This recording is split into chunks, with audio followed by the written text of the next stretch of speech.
The order is just like In then case. okay, yeah, then case. Yeah, yeah, okay, then case. Okay, is everybody ready?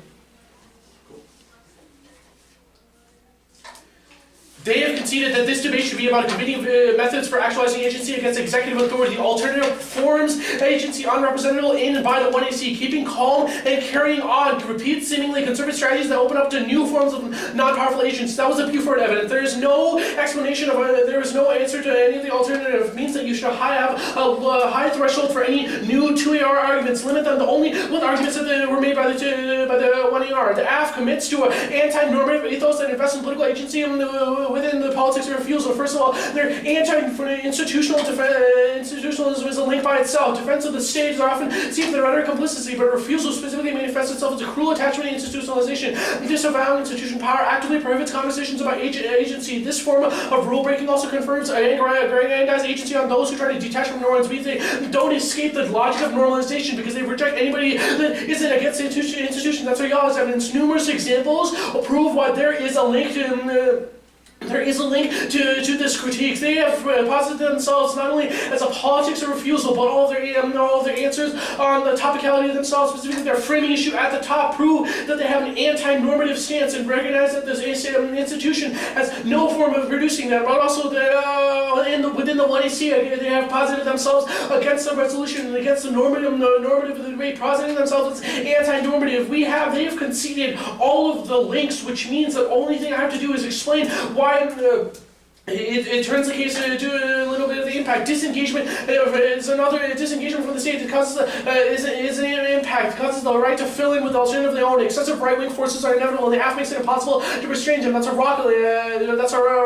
evidence. Their disengagement doesn't provide an alternative, which means the only thing they do is cede it to worse forms of strategy. It also turns the case, but I'll explain that the case. The first thing they do is they try to go for this. The alternative is the status quo. We'll make a distinction right here that our strategy is similar to the status quo, but it is not the status quo. Keeping calm and carrying on does acknowledge the figures that exist and against the university right now. The strategies look similar and they think the distinction is minuscule, but that's exactly the point. AF insists on radicality, but recoils when confronted. The alternative is a reinvestment towards the institution that creates new forms of subjectivity and that still oppose dominant structures and still oppose violence. Only through the institution can we come up with a new radical.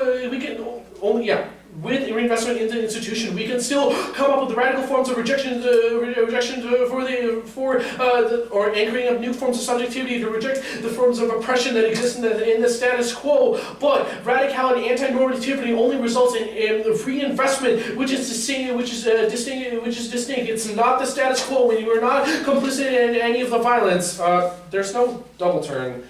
I guess there was like a very little explanation to the 1AR. If anything, kicking topicality proves the action. We're also not a critique of the action themselves, but from affirmative stances in order to tackle the issue. I've already answered how we don't mask any of the sort of structural fairness because it's not the status quo. But they say the affirmative is a performative and solves capitalism, informs capitalism, but their anti-normative stance only results in reinvestment into capitalism. In order to solve any issue, they must first recognize that how capitalism creates subjectivities in the first place, which means that they have an inevitable reinvestment in those forms in the first place. Their recognition is what allows other people to at least reinvest and turns the case on themselves. There is no explicit extension of the permutation, but I'll still answer it here. There are no perms. AF chooses their method and is responsible for it. They should have to defend all that is good and not more. Their model incentivizes AF to minimize links and maximize perms, which means that either still links or it severs from the voting, which is a voting issue because it denies us a stable link or mutes any sort of strategy. Use all of their answers on topicality across apply to this. But also, it obscures, the second argument is that it obscures the transformative potential of the alternative. As long as we can prove that the alternative Reinvestment within the institution is enough to come up with radical forms outside the institution, radical forms of subjectivity, which still proves that they nullify any sort of potential that the alternative has, because it necessarily maintains the anti-normative stance. Only the alternative can come up with the outcome of efforts to transform their university that can never have known in advance. It results in new generative forms, on case. Okay. Not the case. Actually, yeah, let's keep it on the K then.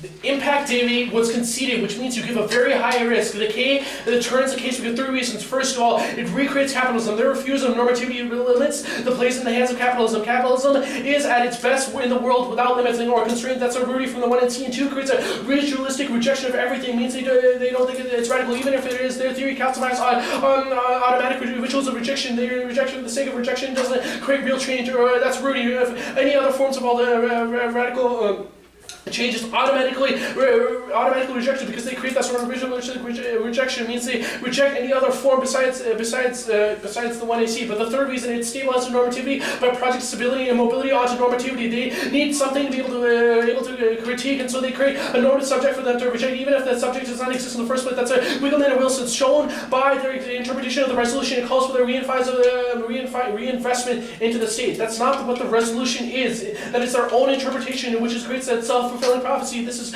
proven by their attempts. It's proven by their attempts to justify the resolution. It's not resistance. It's a decrease in state power. There's no reinvestment when you have in reform. We had, what was it, 228? Oh, I have it right up. I'm just going to start it back up right now. Okay.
It's just gonna be case then K.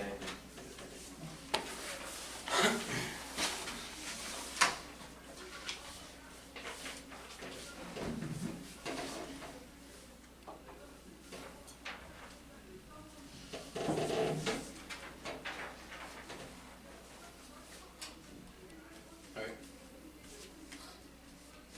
Is everybody good?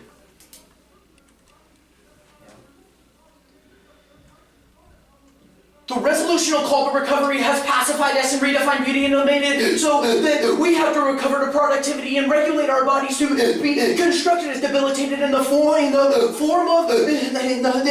of broken institutions. Our refusal is a complete epistemic disinvestment from current structures of power, and our artistic refusal, like Frida Kahlo and Masumi, which are examples that have been extended throughout this debate and are the only examples of solvency in this round, are subversive forms of counter-hegemonic knowledge economies that allow us to be able to subvert dominant understandings of power. We solve two impacts. The first is microfascism. Our argument is that Trump is not a unique form of liberal governance, but instead an extension of school politics. This has been our argument the whole time. We think we should not focus on the recovery from a Trump presidency, but instead focus on ourselves and the broken bodies in which are being labeled, to then refuse that recovery and be able to navigate through neoliberalism in a way that is constructive for bodies deemed broken by systems of liberalism. Now, the next is false hope. We think any hope of recovery from dangerous deviations from normalcy has driven the debate community to invest in simulations of political recovery. We think that the disinvestment from the hope of progress and recovery, and instead dwelling in brokenness and disorder, fosters individual methods of resistance and navigation that are sufficient for individuals to be able to solve these impacts for themselves within academic spaces. Now, they have said the framing issue doesn't matter in this debate, but that is a key issue because they have I'm going to crystallize something here. They have